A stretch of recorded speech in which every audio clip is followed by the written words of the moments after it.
आपण पाहत आहात महाराष्ट्र टुडे न्यूज।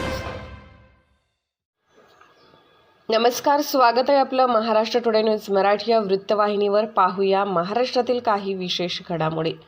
जिंतूर परभणी तालुक्यातील वरुड येथील एका वृद्धाचा DYSPच्या गाडीचा धक्का लागून जखमी झाल्यानंतर मृत्यू झाल्याची घटना घडली होती। या प्रकरणात न्याय देऊन दोषींवर गुन्हा दाखल करावा या मागणीसाठी मयताच्या नातेवाईकांनी गुरुवार दिनांक 22 फेब्रुवारी रोजी दुपारच्या सुमारास मृतदेह जिंतूर पोलीस ठाण्यात आणत आक्रोश केला।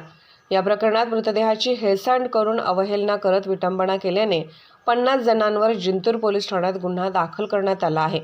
वरुण रोसी येथील ग्रामस्थ दत्ता बनसी डोंबे वय 56 याचा पोलीस अधिकाऱ्याच्या वाहनाचा धक्का लागून अपघात झाला होता। या जखमीचा उपचार दरम्यान मृत्यू झाल्याने संतप्त नातेवाईकांनी मयताचा मृतदेह जिंतूर पोलीस स्थानकामध्ये आणला। शासकीय वाहनाचे चालक तसेच DYSP यांच्यावर गुन्हा दाखल करण्याची मागणी यावेळी नातेवाईकांनी केली। यावेळी संतप्त नातेवाईक पोलिसांमध्ये बाचाबाची झाली। शवविच्छेदनानंतर 4 तास मृतदेह पोलीस स्थानकाच्या प्रांगणात ठेवल्याने मृतदेहाची अवहेलना झाली।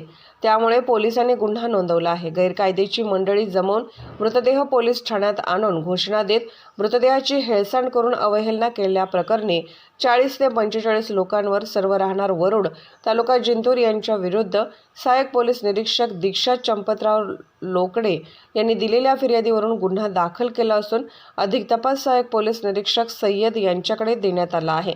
परंतु न्यायासाठी मृतदेह पोलीस ठाण्यात आणणाऱ्यांवरच गुन्हा दाखल करण्यात आल्याने सर्वत्र चर्चा होताना दिसून येत आहे। महाराष्ट्र टुडे मराठीसाठी ब्युरो रिपोर्ट जिंतूर।